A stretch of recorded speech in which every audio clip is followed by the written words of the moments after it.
สหพันธ์กีฬาเปตังนครหลวงเวียงจันทร์จัดงานฉลองสมเสยและสุขยุผลงานครูฝึกและนักกีฬาที่สร้างผลงานคว้า4เหรียญคำและ1เหรียญเงินเป็นเจ้าเหรียญคำในงานกีฬานักเรียนมัธยมศึกษาทั่วประเทศที่แขวงสารวันในระยะที่ผ่านมาถึงแม้ว่าการแข่งขันกีฬานักเรียนมัธยมศึกษาทั่วประเทศครั้งที่7ที่แขวงสารวันเป็นเจ้าภาพจะจบลงไปเป็นเวลาหลายเดือนแล้วแต่ผลงานของนักกีฬาที่สร้างชื่อเสียงให้กับนครหลวงเวียงจันทร์แม้นยังอยู่ในใจของชาวนครหลวงที่สร้างประวัติศาสตร์ไว้ได้อีกครั้งของการรักษาเจ้าเหรียญคำในงานดังกล่าวโดยการทุ่มเหือแหงสติปัญญาและการฝึกซ้อมที่หนักหน่วงของคณะครูฝึกนักกีฬา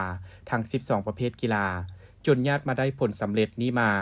ซึ่งล่าสุดก็ได้มีการย่องเยาสมเสยและมอบเงินสุขยุจากนครหลวงเวียงจันทร์ให้กับทุกสหพันธ์กีฬาที่เข้าร่วมการแข่งขันในระยะผ่านมาโดยที่หนึ่งในนี้ก็มีกีฬาเปตงของนครหลวงเวียงจันทร์ที่เป็นอีกหนึ่งสหพันธ์ที่สร้างผลงานได้ลื่นคาดหมายที่ตั้งไว้โดยการแข่งขันรายการนี้มีการสิงไซอยู่9เหรียญคำ9เหรียญเงินและ18เหรียญทองแต่ทัพนักกีฬานครหลวงเวียงจันทร์สามารถยัดได้ถึง4เหรียญคำและ1เหรียญเงินกลายเป็นเจ้าของเหรียญคำในประเภทกีฬาเปตงในงานครั้งนี้ไปครองถือว่ามื้อนี้สิมาตีราคาสภาพโดยรวมการเคลื่อนไหวกีฬานักเรียนทั่วประเทศที่แข่งสารวัตรเนาะถือว่าสหพันธ์เฮาก็ถือว่าเป็นคณะใหม่เนาะถือว่าได้รับการแต่งตั้งจากเจ้าของเนาะถือว่าให้มารับหน้าที่ตัวนี้เนาะจากขันเทิงเนาะถือว่าผ่านการที่ว่าสหพันธ์เฮาได้เคลื่อนไหวที่ผ่านมาเนาะถือว่าก็เป็นระยะเวลาที่สั้นเนาะถือว่าการกะเกียมนักกีฬาที่ว่าไปเข้าร่วมกีฬานักเรียนที่สารวัตรเนาะถือว่าทางคณะถือว่าทางพวกเขาก็คุ้นเขี้ยวเต็มที่ถือว่าได้ระดมทุนเหือแหงถือว่าระดมทรัพย์สินจากในคณะแล้วก็จากห้างห้านแต่ละภาคส่วนบริษัทต่างๆที่ว่าที่มาช่วยในงานนี้เนาะถือว่าเบื้องต้นพวกเขาก็ถือว่าตั้งเป้ากับบ่ได้สูงเนาะถือว่าตั้งเป้าเพียง1เหรียญคำแต่ว่าจากที่พวกเขาได้ลงไปเคลื่อนไหวตัวจริงเนาะถือว่าได้เกินคาดหมายที่ว่าพวกเขาได้ตั้งเป้าไว้เนาะถือว่าผลงานโดยรวมที่ว่าพวกเขาได้ลงไปแข่งขันครั้งนี้เนาะถือว่าก็เกินเป้าแหละถือว่าได้มาทั้งหมดแม่น4เหรียญคำ1เหรียญเงินให้กับนครหลวงเวียงจันทร์ของพวกเขาเนาะการแข่งขันถือว่าผ่านมาเนาะถือว่านักกีฬาเขาก็ถือว่าก็เขาการที่ว่าประสบการณ์ที่ว่าเขาเบิ่งมานี่เนาะนักกีฬาเขาก็ยังขาดหลายอันเนาะอันหลักๆก็แม่นวัตถุปัจจัยนี่แหละเนาะคือเงินคำนี่แหละเนาะอันหลักๆแล้วก็อุปกรณ์ต่างๆที่ว่ายังบ่เพียงพอนะเนาะแล้วก็อยากให้ทั้งภาครัฐหรือว่าภาคห้างห้านธุรกิจเอกชนอยากให้เข้ามาเบิ่งช่วยทางด้านสหพันธ์พวกเขาเพื่อส่งเสริมกีฬาเปตงของนครหลวงเขาให้มีความก้าวหน้าความพัฒนาเนาะส่วนหนึ่งเขาจะเอานักกีฬาที่ว่ากีฬานักเรียนเป็นเยาวชนที่ว่า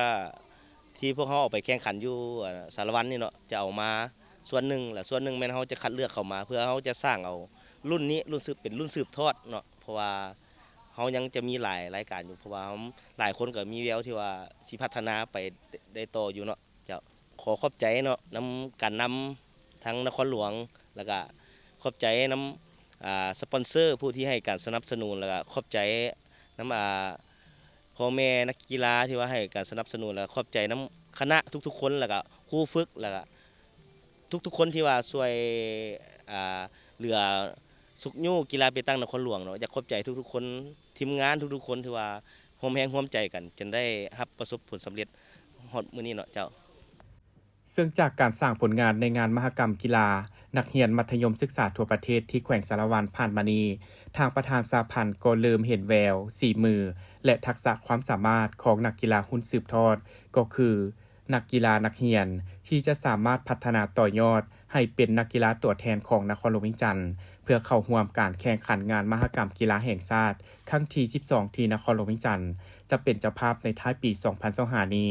ส่วนนักกีฬาหลายคนก็แม้นมีความตั้งใจและมีความใฝ่ฝันอยากจะลงลิ้นในงานมหกรรมกีฬาครั้งนี้เช่นเดียวกันสบายดีน้องซื้อเท่าคิมหาหลวงจันทจรมาจากโรงเรียนม.ปลายโบโอแข่งอยู่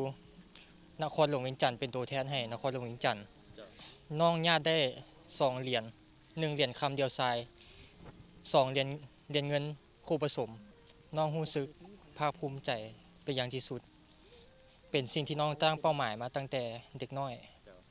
ในอนาคตอยากเล่นรายการเดียวทรายและก็คู่ผสมเหมือนเดิม เอ้ยสบายดีหลานชื่อเอาไม่ขึ้นสีสมเพียรมาแต่โรงเรียนไฟขาม เป็นตัวแทนของนครหลวงเวียงจันทน์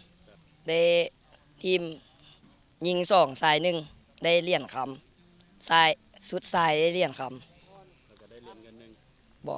ได้แต่เหรียญคำโดยได้2เหรียญคำรู้สึกภูมิใจหลายที่ได้มาลิ้นให้